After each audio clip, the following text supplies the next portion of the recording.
Our guest today is a remarkable individual whose work spans literature, yoga, and journalism. She is an award-winning author known for her insightful books on contemporary Indian society and a renowned yoga acharya who has led sessions worldwide.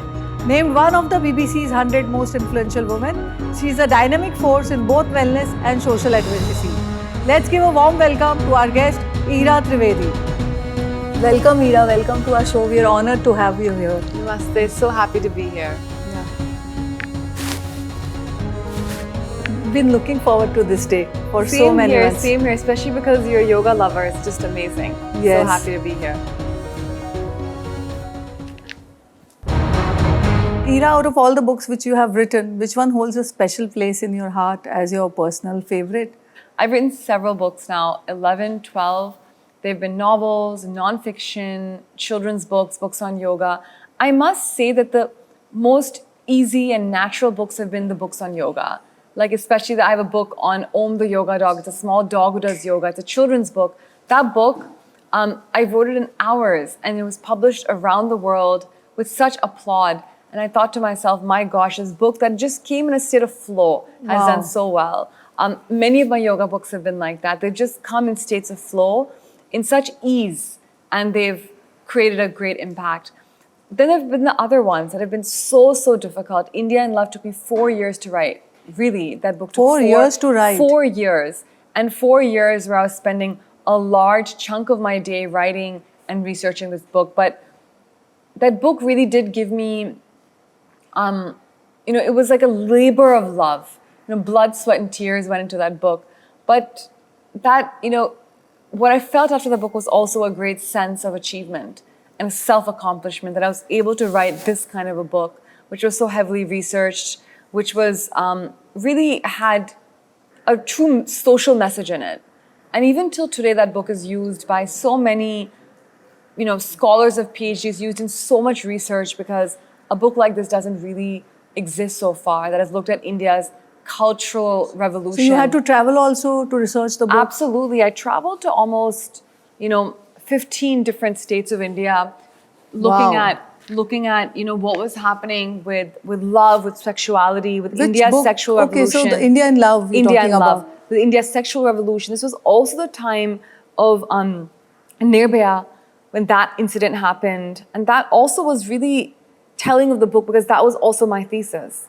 There's a huge change in culture in India there, and which has led to a huge sexual revolution. And one part of the sexual revolution is sexual violence. A lot of sexual violence, and that was really coming to the surface at that point in time. So that was the same time that I wrote India in Love. Yeah, so that's like too much of effort put into one book. So that must have been, of course, we've been hearing so much and there had been quite a discussion on that book. Yes. And it was great. It was on the cover of Outlook magazine. Really, it was that book really had, really had a great impact. And I think also on the narrative and around sexuality and what's happening in India, it helped people understand it. And that was what my objective was with that book. So with all the research which you did for that book, there must have been some criticism and backlash which accompanied that. The day before the book came out, I remember just sitting in a corner. Were you anxious? And crying and being so scared in my heart. When this book comes out, what are people going to say? It was really a moment that I sat and I was in a state of paralysis and fear. This book is coming out tomorrow, and what are people going to say? So did something like that happen actually? Which terrified you on this book? It was not the terrifying. It was just the kind of things that I was talking about. I was talking about sexuality. I was talking about sex. I was talking about rape. I was talking about really tough topics in that book, which were important to understand Indian society. But I was not sure how it was going to be accepted. But everything went well. And I think I was so happy that the book was really accepted, was really critiqued in a positive way. And that book came to a lot of help. Like, it really helped a lot of people. And I'm so glad about that. Can you share some personal stories or moments of empowerment? Although my journey, personal journey, has also been of empowerment. But then, course. what motivated you to investigate? I mean, the issues like bride trafficking, and which is actually a serious, very serious A very, concern. very serious concern, and I feel like we aren't hearing about it enough, and it's actually growing.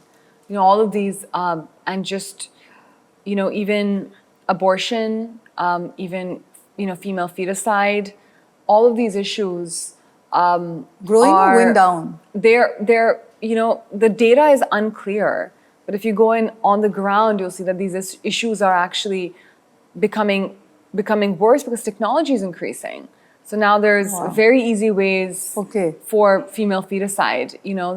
There's a lot of easy technologies. Machines are easily imported and easily, they're this big. You'll have tiny machines now that can actually be able to tell the sex of the child, and forced abortion, things like that. It is an issue. Bride trafficking as well, because so much of urbanization, so much of migration, such huge migration from the villages into the cities now with development, that a lot of these, this is a result of a lot of that. And I've explored all of this in India in Love. So yes, it was tough, but as I got into these issues, I began to understand that these stories need to be told. And the first step is awareness. If we are not aware of any of it, then we're not going to be able to fix the problem, because we don't even know that it exists. So that was really what I was trying to do with India in Love.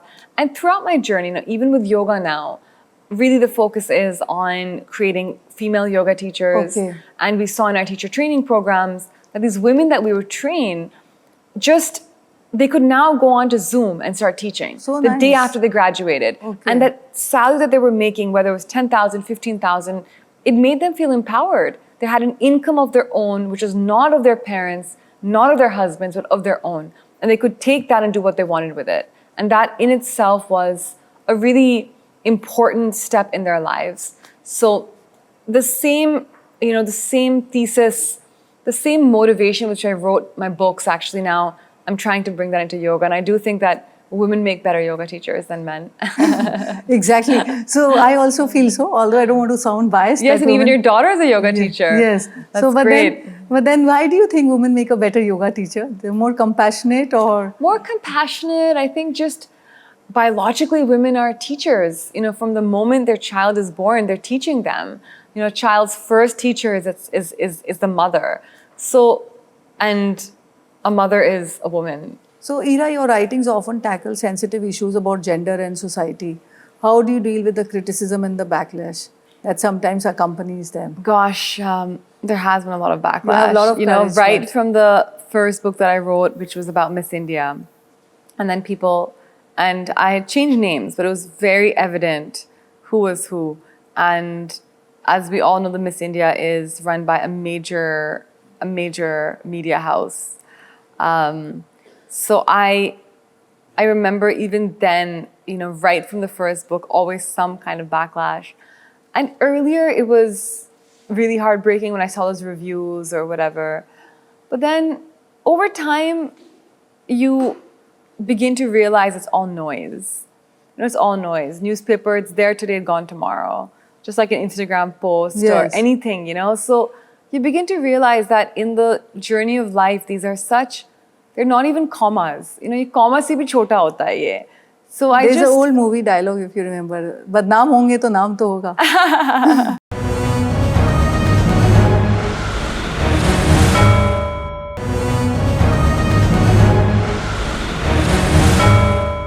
So, Ira, your work often delves into issues of gender and empowerment.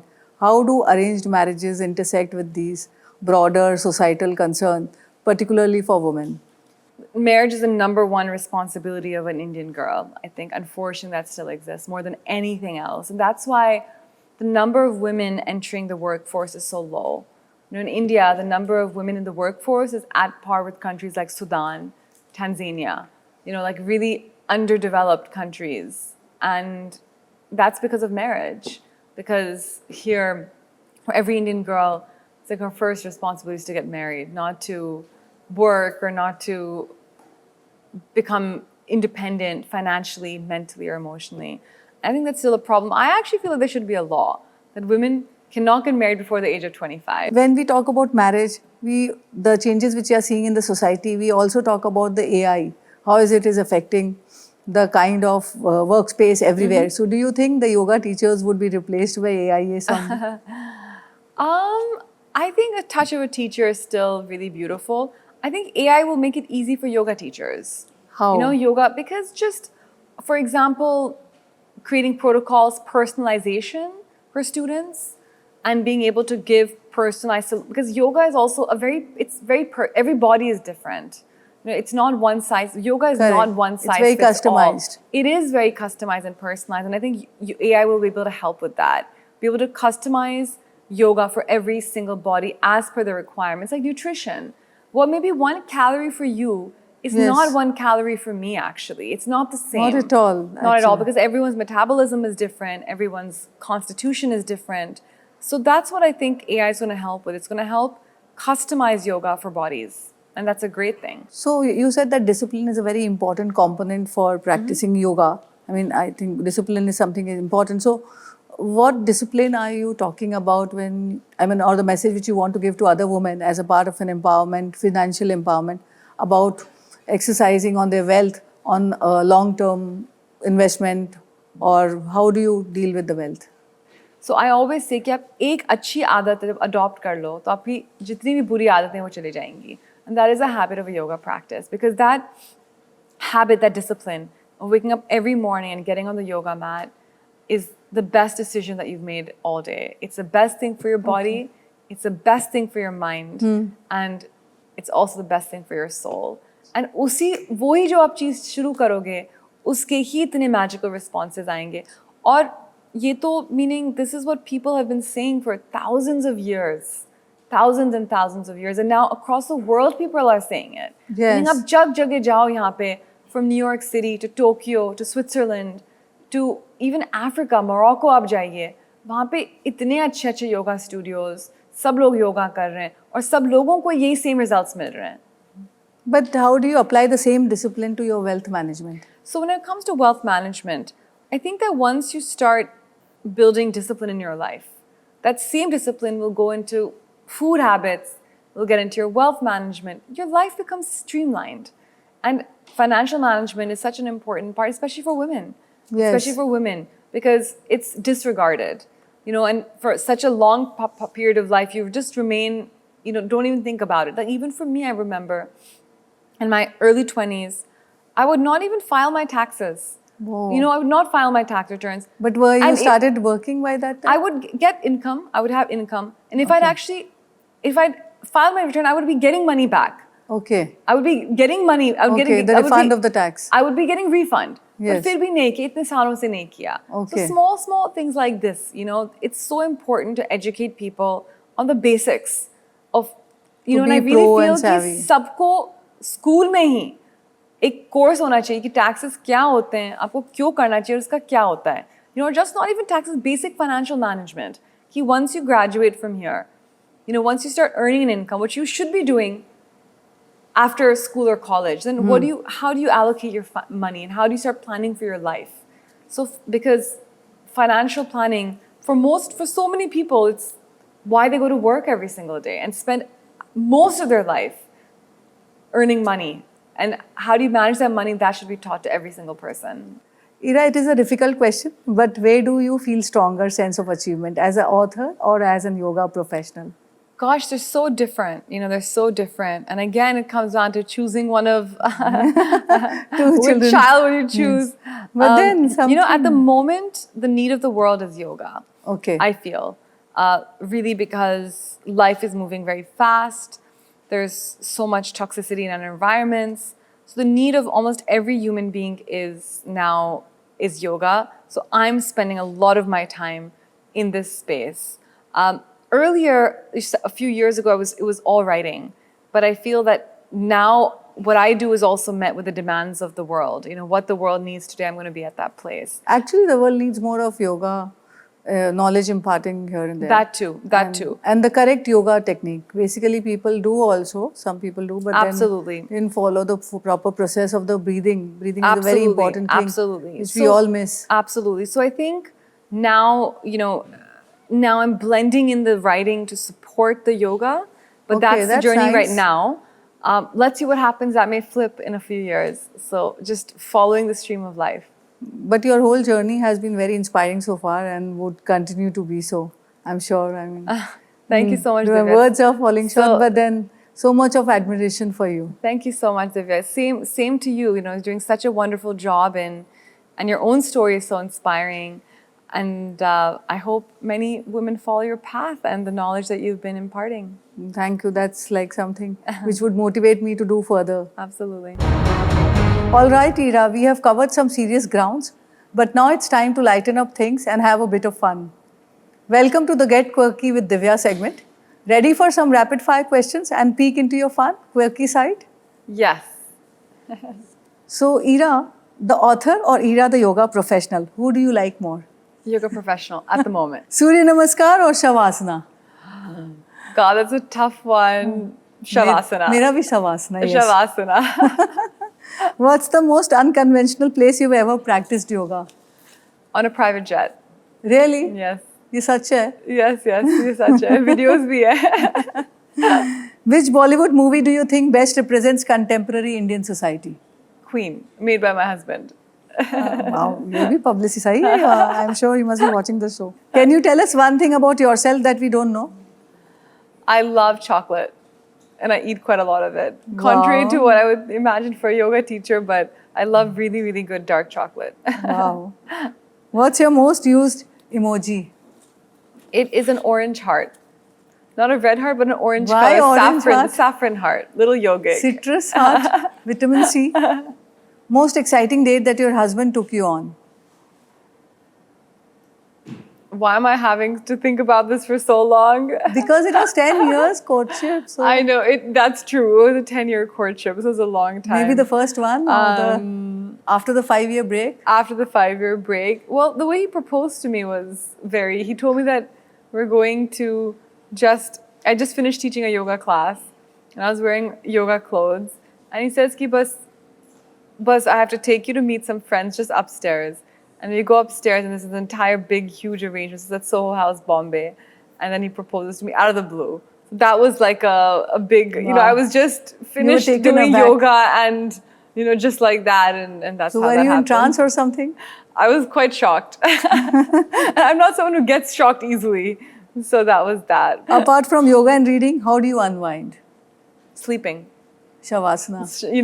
Not even Shavasana, sleeping, actual sleeping and reading. I love reading books. So next one is quite interesting. Since you grew up in Lucknow, what is more interesting, the chicken you eat or the chicken you wear? Definitely the chicken you wear. Okay. If you could switch lives with any other fictional character for a day, who would it be? I love reading, so, and especially one of my favorite books, like Love in the Time of Cholera. I'd love to be in that book for just one day to just, to experience that. That was an interesting Yeah. answer. Can you share any unique hobby that you pursue? Not that we know of. A unique hobby that I pursue. I love horse riding. Wow. I love horse So riding. you practice it? I try as much as I can to do horse riding. I don't get as much of an opportunity now, but anytime I'll get on horseback. I love it. Wow. Having stayed in multiple cities, if you could live in any city in the world, which one would you choose? I just got back from Ubud in Bali, which is a small little town, which is just amazing. Ubud, the name itself means medicine. So I'd go stay in Ubud, Bali. What's your guilty pleasure TV show or movie that you secretly love? It cannot be Queen. Game of Thrones. Acha. I love Game of Thrones. Lastly, Ira, since the Gen Z slang and terms are a thing now, so let's quickly ask you a few slang and you tell us their meanings. Difficult hai, thoda. Thoda difficult hai, but try karenge. But interesting. Drip. Drip is something that's cool. Okay. So someone who's cool. That's Or nice. something that's cool. That's drip. Yes. That's something cool. Bang Yeah. on. Goat. Goat is the greatest of all time. Nice. Bet. Bet is maybe like you bet, like a yes. Okay, agreed and okay. Slaps. Slaps is maybe that I don't know. Slaps, I don't know. Maybe like something that's funny. So to be excellent. Okay. Jomo. Joy of missing out. Very nice. So That means if Basin. you don't do yoga, Jomo. Basin. Basin is something that's cool. Basin is extremely good. Okay. ठीक है, अच्छा try चल रहा है. Glow up, Go up means like a step up, glow up. transformation. Okay. Yeah, very nice. So we end this here. All right, Ira, we've had an incredible discussion today. But as we wrap up, it's time for our final segment, Challenge Accepted. Are you ready to take on the fun challenge? Yes. So let's start with your favorite pose. Maybe pose down. Perfect. My favorite pose is a Shirshasana, the headstand. Wow. Oh my God. You make it look so simple and so easy. Wow. That was incredible and amazing.